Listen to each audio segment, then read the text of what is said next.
आज हम भगवान शिव से जुड़ी कुछ रोमांचक बातें जानेंगे। सनातन धर्म में 3 प्रमुख देव माने गए हैं। वह हैं ब्रह्मा, विष्णु व महेश यानी शिव। ऐसे में इन देवों को लेकर कई तरह के रहस्य बने हुए हैं। ब्रह्मा जी की उत्पत्ति जहाँ भगवान विष्णु की नाभि से मानी जाती है, वहीं शिव की उत्पत्ति को लेकर अलग अलग धारणाएं हैं। ऐसे में हम आपको बताएंगे कि भगवान शिव से जुड़ी कुछ खास गुप्त बातें, जिनके बारे में कहीं ना कहीं वर्णन मिलता है। आज से हजारों वर्ष पूर्व ब्रहा काल की शुरुआत में जब देवी देवताओं ने धरती पर कदम रखे थे, तब उस काल में धरती हिमयुग की चपेट में थी। इस दौरान भगवान शंकर ने धरती के केंद्र कैलाश को अपने निवास स्थान बनाया। विष्णु ने समुद्र को और ब्रह्मा ने नदी के किनारे को अपना स्थान बनाया। पुराण कहते हैं कि जहाँ पर शिव विराजमान है, उस पर्वत के ठीक नीचे पाताल लोक है, जो भगवान विष्णु का स्थान है। शिव के आसन के ऊपर वायुमंडल के पार क्रमश स्वर्लोक और फिर ब्रह्मा जी का स्थान है, जबकि धरती पर कुछ भी नहीं था। इन तीनों से सब कुछ हो गया। वैज्ञानिकों के अनुसार भी तिब्बत धरती की सबसे प्राचीन भूमि है और पुरातन काल में इसके चारों ओर समुद्र हुआ करता था। फिर जब समुद्र हटा तो अन्य धरती का प्रकटन हुआ और इस तरह धीरे धीरे जीवन भी फैलता गया। सर्वप्रथम शिव ने ही धरती पर जीवन के प्रचार प्रसार का प्रयास किया, इसलिए उन्हें आदि देव भी कहा जाता है। आदि का अर्थ है प्रारंभ। शिव को आदिनाथ भी कहा जाता है। आदिनाथ होने के कारण उनका एक नाम आदिश भी है।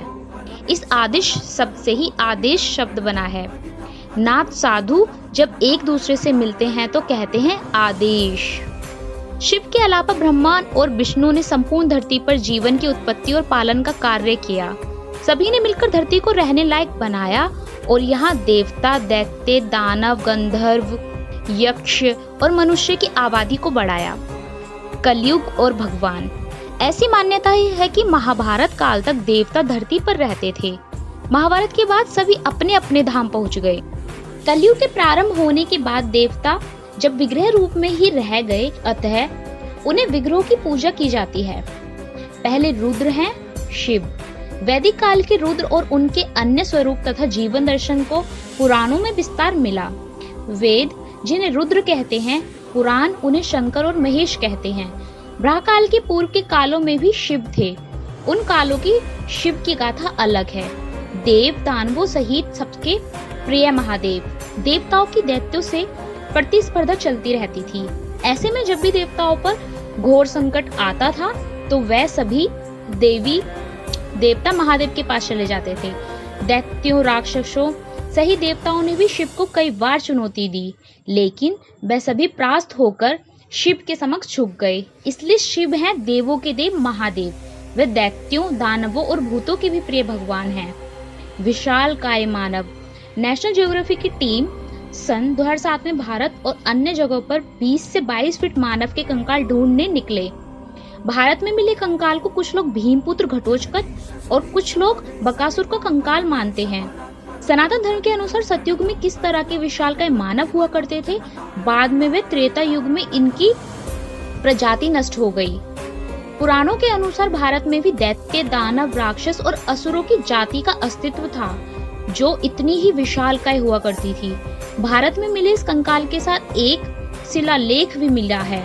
यह उस काल की ब्राह्मी लिपि का शिलालेख है।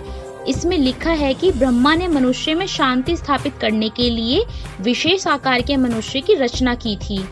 विशेष आकार के मनुष्यों की रचना एक ही बार हुई थी। ये लोग काफी शक्तिशाली होते थे और पेड़ तक को अपनी भुजाओं से उखाड़ सकते थे, लेकिन इन लोगों ने अपनी शक्ति का दुरुपयोग करना शुरू कर दिया और आपस में लड़ने के बाद देवताओं को ही चुनौती देने लगे। अंत में भगवान शिव ने सभी को मार डाला और उसके बाद ऐसे लोगों की रचना फिर नहीं की गई। पिनाक भगवान शिव का धनुष। शिव ने जिस धनुष को बनाया था, उसकी टंकार से ही बादल फट जाते थे और पर्वत हिलने लगते थे। ऐसा लगता था मानो भूकंप आ गया हो। यह धनुष बहुत ही शक्तिशाली था। इसी के एक तीर से त्रिपुरासुर की तीनों नगरियों को ध्वस्त कर दिया गया था। इस धनुष का नाम पिनाक था। देवी और देवताओं के काल की समाप्ति के बाद इस धनुष को देवरात को सौंप दिया गया।